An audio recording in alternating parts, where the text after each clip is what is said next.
going to be reporting throughout the day on this election day, November the 3rd, 2020, the presidential election day today, and also other items are on the ballot. But right now, we're going to go ahead and get ready to cut over to the Virginia Board of Election that is hosting currently a live update on the election 2020. So let's go live to them. Let's get this going. As a result, we feel very confident going into the rest of the day that voting will continue to be successful here in the Commonwealth.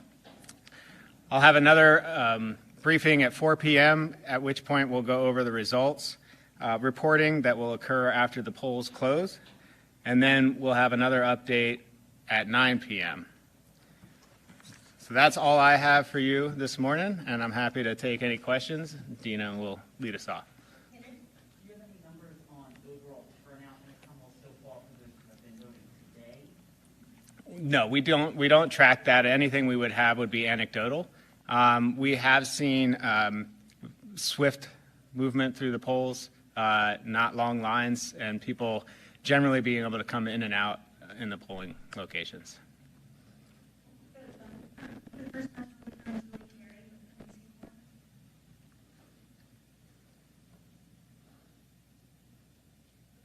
Next, we will go to Amy Friedenberger with Roanoke Times.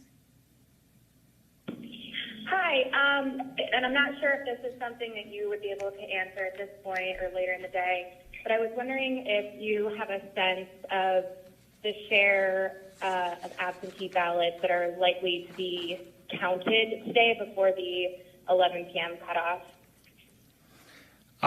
So at our last look, and the question was the share of absentee ballots left to be counted. As of this morning, our statistics showed that we had about 300,000 ballots that still needed to be pre-processed.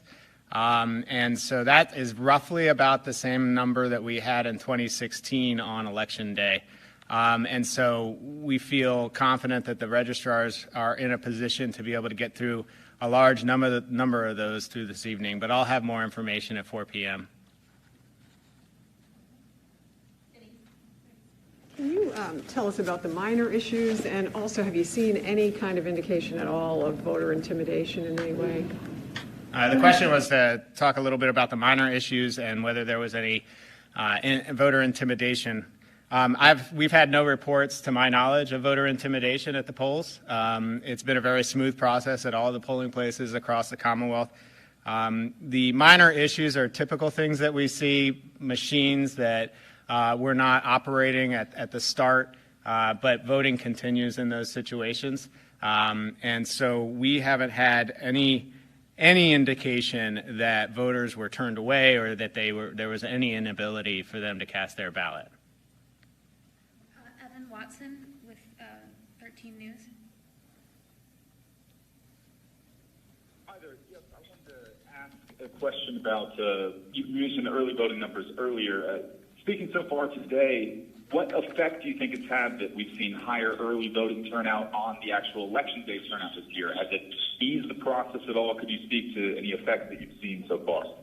Yeah, great question. And the question was the early voting numbers and the effect on today's election turnout. I think to put it all into perspective for you, in 2016, we had about 560,000 votes cast prior to Election Day. That means that in 2016, the Commonwealth moved 3.5 million voters through the polls on Election Day. There aren't 3.5 million registered voters left to vote, given the large number that we saw prior to Election Day. So I think what we're seeing is as a result, those who are wishing to vote today can move through quickly to cast their ballots as a result.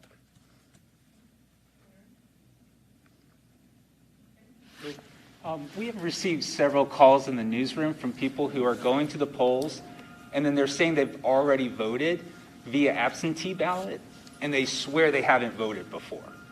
Have you heard that? We're hearing like at least 5 who've called into our newsroom. Okay, the question being that voters, at least 5 voters coming to the polling place and being told that they'd already cast their ballot. I haven't personally heard of that at this point. What I would say to any voter who appears at the polling place and are told that they do have the option of casting a provisional ballot if they're certain that they have not cast their absentee ballot prior or cast a ballot prior to that. We'll go to Robert Zula with the Virginia Mercury.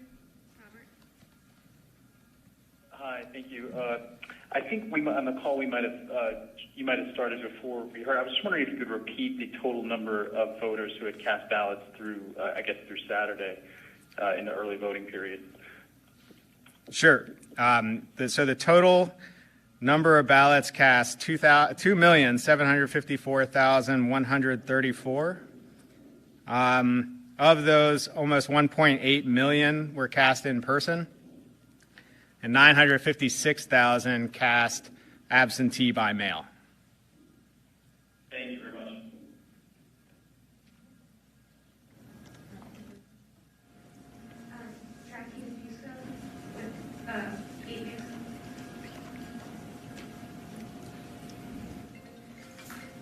All right, next we will try Antonio Olido, the Washington Post.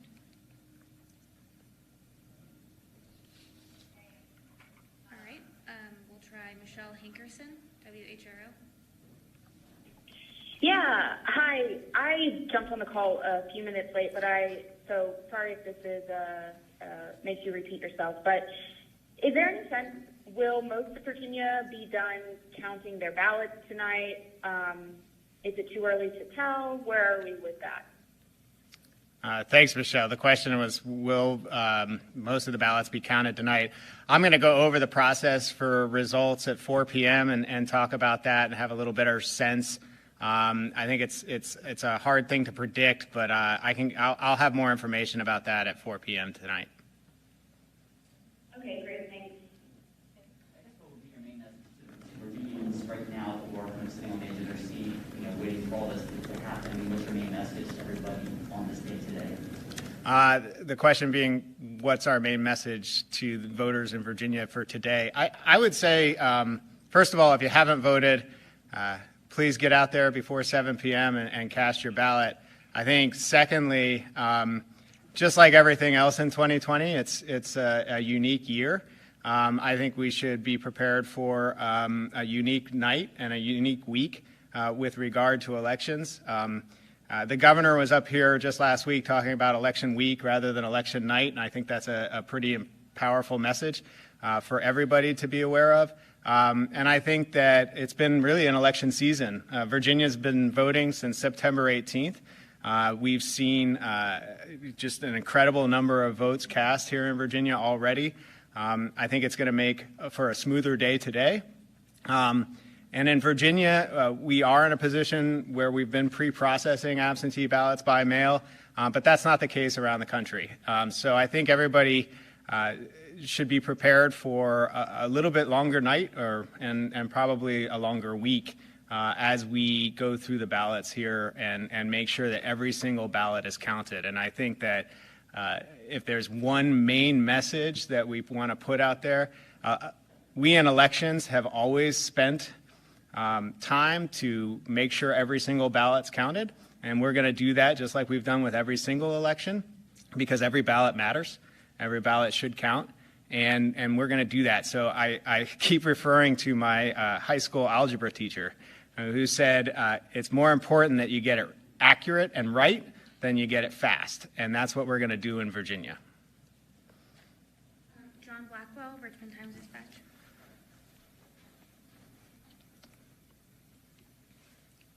Okay, Mike Valerio, WUSA. Hey, Commissioner, thanks for the call. Can I ask two questions? Is that all right, or is that breaking the rules? That's fine. Okay. First question, we have reports from our CBS affiliates and the Times this morning that Republicans across Pennsylvania, Nevada, Michigan are trying to get more access to localities, election offices, so they can more effectively challenge absentee ballots as they're processed. I was curious if Virginia is experiencing sort of a similar dynamic, if more guidance from the department has had to be given out to Virginia's 133 localities about people from either party trying to get more access to our local precincts as more of these mail-in ballots could be challenged as the night goes on. So thanks, Mike. The question was dealing with specifically authorized representatives here in Virginia, and we haven't had any reports from registrars of concerns of that nature. We have a very specific process for individuals to be authorized representatives in the polling place, and that information has been available to the registrars, and as far as I understand, there hasn't been any issues here in Virginia. Okay, great. And then second question, it kind of deals with Michelle's question from 8 News. The results tonight, I apologize if you've gone over this in past calls, but 11 o'clock or thereabouts is when we're going to get the results from our localities of mail-in advanced votes. And then could you just clarify, Commissioner, will there be any shifting in those mail-in numbers, or is like that it? It's going to be reported at 11 p.m., and then those numbers won't change as counting continues for those early ballots? So the question was about results reporting, and I just want to reiterate, we'll go over that process and have more of a discussion about that at 4 p.m. today. Yep. Got it. Okay, thank you. Beating a dead horse, and I apologize if I am, but 11 o'clock was the sort of when you told localities, all right, stop your counting and then tabulate and report, right? So if you have only 300,000 more absentee ballots to pre-process, is that better than you thought you'd be? Are you further along than you thought you'd be? And is there a chance we could see some localities stopping their machines before 11 and reporting their absentee ballots before 11? All right, so the question again is on results, and I think I'll address the question you had about is it better than we thought we'd be.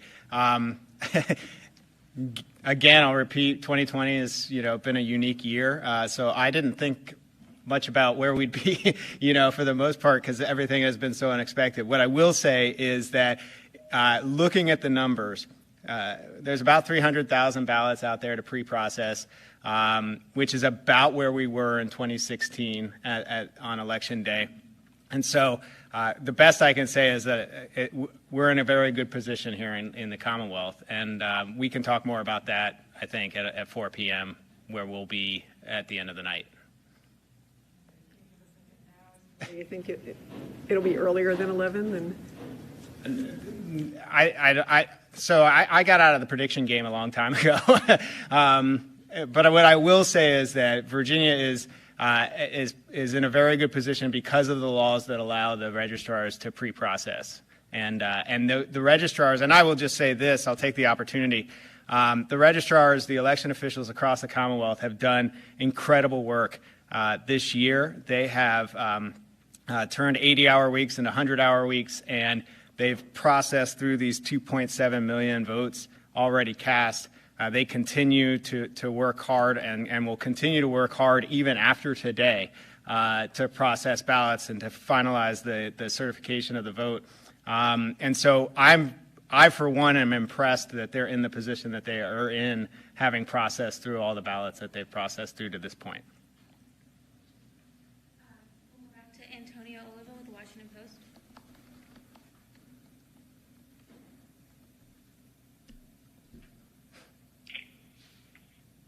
Antonio, are you there? Okay. Kimberly Pearsall, Virginia Pilot. Hi, thanks so much for taking my call. This may be a results question for 4 p.m., but as far as practicality, what we can expect as far as results, are we going to have broken down by district and jurisdiction how many absentee ballots were requested and then how many have been counted so far, so received versus counted, and that's broken down by the localities? Is that going to be available, and at what time do you expect that to be available? So again, I think the question about results, we're going to address all of those at 4 p.m. And I think but I appreciate the question. We'll make sure that it's addressed at 4 p.m. Can I just ask one follow-up question real quick? You mentioned the 300 ballots out there to pre-process. So that's of the 2.7 million that have already cast their votes through Saturday. Just a remaining 300,000 so far haven't been pre-processed? That's correct. 300,000 have not Okay, been pre-processed.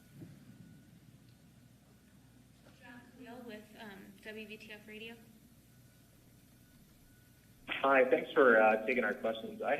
You touched on this a little bit, but I was curious about kind of numbers of authorized representatives and poll observers and that sort of thing, if you have an idea of how many people put in requests and how many of those were granted. We don't have that information. The question was on authorized representatives and the numbers that are out there in the polling places. That's all handled at the local level, and we don't have that information here at the state. Okay. George Copeland, Richmond Free Press.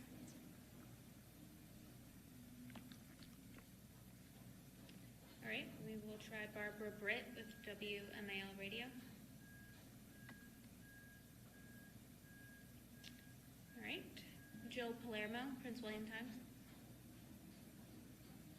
Hi, can you hear me? Yes. Yep. Hello. Thank you so much for taking questions. I had a question in particular about COVID and the pandemic and some of the ways that affected voting this year. I wondered if you could address two things. One, were there any, COVID-related problems that arose? I mean, we never heard of outbreaks or any of those kinds of things, but I'm wondering if there were any challenges that we hadn't heard about across the state. And secondly, in Prince William County, we found out that voters love to vote in their cars. We had, I don't know exactly the number, but a pretty large amount of voters, do drive-through voting and curbside voting. And I wondered if you were able to assess yet about how many voters took advantage of that opportunity this year. So the two questions, I'll take the COVID-related problems first. Not aware of anything specific. I think that the great thing about Virginia, the General Assembly, and the governor working together to address a number of issues that made voting more accessible here in Virginia with regard to the pandemic. And so I'm not aware of any specific issues at this time.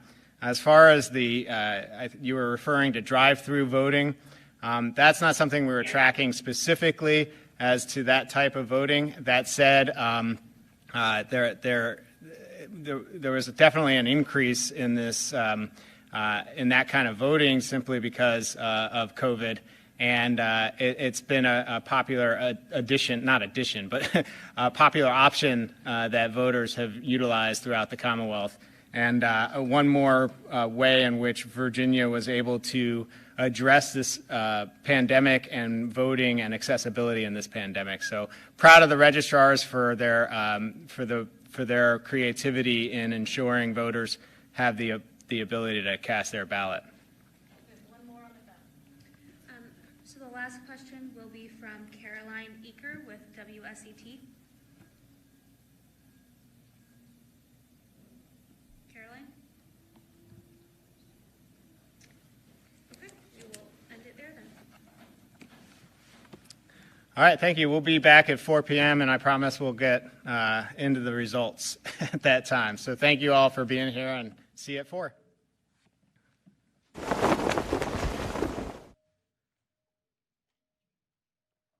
Welcome back. This is Princess again with LCPM News, bringing you the news from Virginia. That was their 11 o'clock update for the elections. They'll be back at 4 p.m. and we'll bring that live to you at 4 p.m. also.